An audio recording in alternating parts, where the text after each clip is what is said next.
విశాఖపట్నంలోని MVP police station పరిధిలో దారుణం జరిగింది. డిగ్రీ విద్యార్థి అనుమానాస్పద స్థితిలో మృతి చెందింది. కాలేజీ లెక్చరర్ లైంగిక వేధింపులే కారణమని కూడా ఆరోపణలు వినిపిస్తున్నాయి. సమతా కాలేజీలో డిగ్రీ ఫైనల్ ఇయర్ చదువుతున్న తేజ తను దారుణ స్థితిలో కూడా చనిపోవడం జరిగింది. అయితే సమతా కాలేజీ వద్ద విద్యార్థులు ఈ మేరకు ఆందోళన చేపట్టారు. సాయి తేజకు న్యాయం చేయాలంటూ కూడా ఇప్పుడు డిమాండ్ వినిపిస్తూ ఉన్నారు.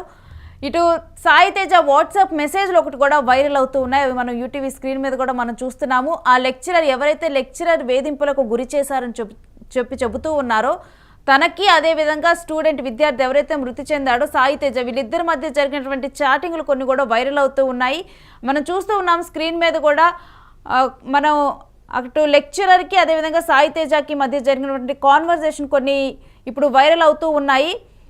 నేను చూసుకుంటాలే అంటూ కూడా తను మాట్లాడటము, థ్యాంక్స్ మ్యామ్ అంటూ తిని చెప్పటము, అన్నిటి దగ్గర కూడా ఇక్కడ సాయి తేజ కూడా మ్యామ్ అంటూ సంబోధిస్తూ ఉన్నది మనం చూస్తున్నాము. అయితే అటువైపు లెక్చరర్ నుంచి కూడా వేరే విధంగా కూడా ఒక మెసేజెస్ అంటే ఒకటి కనిపిస్తూ ఉన్నాయి మనకి. ఇక ఈ విధంగా కూడా కంప్లైంట్ చెప్పానని కోపం వచ్చిందా అని చెప్పి తను మాట్లాడటము, అదేం లేదు దానివల్ల నాకు ఎలా ఉండాలో తెలుస్తుంది అని చెప్పి తాను సాయి తేజ రిప్లై ఇవ్వటం ఈ విధంగా జరిగింది.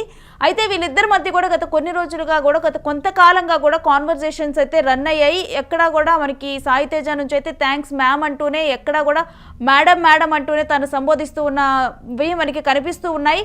కాకపోతే ఇప్పుడు సాయి తేజ చనిపోయిన తర్వాత కూడా ముఖ్యంగా కూడా దానికి ముందర జరిగినటువంటి ఏదైతే ఇన్సిడెంట్లు ఉన్నాయో వీటి వల్ల ఇప్పుడు ఆ టీచర్స్ ఇద్దరు టీచర్స్ వల్ల కూడా సాయి తేజ వేధింపులకు గురయ్యారని చెప్పి కూడా తోటి విద్యార్థులు కూడా చెబుతూ ఉన్నారు.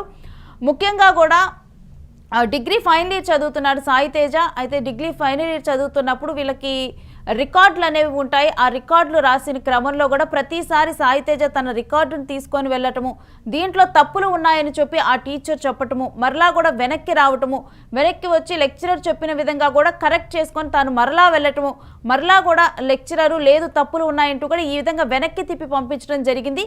ఇక ఇదే విషయాన్ని తన ఇంట్లో కూడా తను షేర్ చేసుకున్నాడు. దీనికంటే ముందర కూడా తన తమ్ముడితో తన తల్లితో కూడా చెప్పడం జరిగింది. వేధింపులకు గురవుతున్నాను, ఈ విధంగా కూడా నన్ను టార్చర్ చేస్తున్నారు కాలేజీలో అని చెప్పి చెప్పడం జరిగింది. ఇంకా ఎప్పుడైతే ఇంకా ఫైనల్ ఇయర్లో ఈ రికార్డ్స్ని కంటిన్యూస్గా కూడా తన దగ్గర నుంచి తీసుకోకుండా రిజెక్ట్ చేస్తూ ఉన్నారో లెక్చరరు, అదే క్రమంలో తన తల్లిదండ్రులతో చెప్పినప్పుడు తన తల్లిదండ్రులను తీసుకొని తను సాయి తేజ కాలేజీకి వెళ్ళాడు. ఎందుకు మా అబ్బాయి పట్ల ఈ విధంగా ప్రవర్తిస్తూ ఉన్నారు అంటూ కూడా తన తల్లిదండ్రులు అడగటానికి అక్కడికి వెళ్ళారు. అదే క్రమంలో సాయి తేజ వాళ్ళ పేరెంట్స్ సాయి తేజ కలిసి వెళ్ళినప్పుడు అక్కడ టీచర్ రాలేదు. ఆ రోజు మొత్తం కూడా తను రాకపోవటం కాలేజీకి జరిగింది. ఇక మరలా కూడా ఆ నెక్స్ట్ డే వాళ్ళ తల్లిదండ్రులు వెళ్ళారు. ఇదే క్రమంలో సాయి తేజ వాళ్ళ తల్లిదండ్రులు వెళ్ళేటప్పుడు లేదు ముందు మీరు వెళ్ళండి, వెనకాల నేను వస్తా అని చెప్పడం జరిగింది. అదే సమయంలో సాయి తేజ ఇంట్లోనే ఉండిపోయారు. ఇక తల్లిదండ్రులు అక్కడికి వెళ్ళటం జరిగింది. ఇక ఆ తరువాత ఇంటికి వచ్చి చూస్తే సాయి తేజ మృతి చెంది ఉన్నాడు. తను ఉరివేసుకొని ఆత్మహత్య చేసుకున్నాడు. అయితే దీనికి కారణం లెక్చరర్ల వేధింపులే అంటూ కూడా ఇప్పుడు చెబుతూ ఉన్నారు. తనను లైంగికంగా లెక్చరర్స్ వేధించారంటూ కూడా ప్రముఖంగా కూడా దీంట్లో వినిపిస్తున్న ఆరోపణ. అయితే ప్రజెంట్ అక్కడున్న విద్యార్థులు కానీ ఏబీవీపీ సంఘాలు కానీ వీళ్ళందరూ కూడా సాయి తేజకి న్యాయం జరగాలి అంటూ కూడా ఇప్పుడు దీని మీద అయితే ఆందోళన చేపడుతూ ఉన్నారు. ఇక డిగ్రీ విద్యార్థి అనుమానాస్పద మృతి కూడా ఇప్పుడు వైరల్గా మారింది. కాలేజీ లెక్చరర్ వేధింపులే దీనికి కారణమనే ఆరోపణలు ప్రముఖంగా వినిపిస్తున్నాయి. సమతా కాలేజీలో జరిగినటువంటి డిగ్రీ ఫైనల్ ఇయర్ చదువుతున్నటువంటి విద్యార్థి సాయి తేజ మృతి ఘటన అయితే ఇప్పుడు సంచలనంగా మారిందనే చెప్పాలి. సాయి తేజకు న్యాయం జరగాలి అనే డిమాండ్లు పెరిగిపోతూ ఉన్నాయి. ఒకవైపేమో ఇదే క్రమంలో సాయి తేజకు మరలా ఆ లెక్చరర్కి మధ్య జరిగినటువంటి వాట్సాప్ చాటింగ్లు మెసేజెస్ కూడా వైరల్ అవుతూ ఉన్నాయి. ఇక పోలీసులు కూడా ఆ కోణంలో కూడా దర్యాప్తు చేస్తున్నారు. మొత్తం కూడా అసలు వాళ్ళిద్దరి మధ్య జరిగినటువంటి చాటింగ్లు ఏంటి, అసలు ఏం జరిగింది, వీళ్ళిద్దరి మధ్య ఎందుకు ఈ లెక్చరర్ మరి సాయి తేజను టార్గెట్గా చేసుకొని వేధింపులకు గురి చేశారు, మరి నిజంగా లైంగిక వేధింపులు జరిగాయా, అసలు ఏంటి 2 సంవత్సరాలుగా కూడా 1 సంవత్సరం పైగా కూడా వీళ్ళు మాట్లాడుకున్నట్లు అర్థమవుతుంది. ఈ చాటింగ్లో కూడా మరి కొంతమంది పేర్లు కూడా మనకి ఇవే కాదు కొన్ని చాటింగ్లు కూడా వీళ్ళు బయటకు వచ్చాయి. కొన్ని పేర్లు కూడా దీంట్లో కనిపిస్తూ ఉన్నాయి. అంటే ఆ పేర్ల ద్వారా కూడా వీళ్ళు మాట్లాడుకున్నట్లుగా కూడా కొంతమంది గురించి కూడా దీంట్లో అర్థమవుతూ ఉంది. సో దీన్ని బట్టి అసలు ఏం జరిగింది వీళ్ళిద్దరి మధ్య, ఈ లెక్చరర్ ఎందుకు సాయి తేజను టార్గెట్గా చేసుకొని మెసేజెస్ చేశారు, నేను గుర్తురానా అంటూ కూడా లెక్చరర్ మెసేజెస్ చేసినవి కానీ ఇవన్నీ కూడా వైరల్ అవుతూ ఉన్నాయి.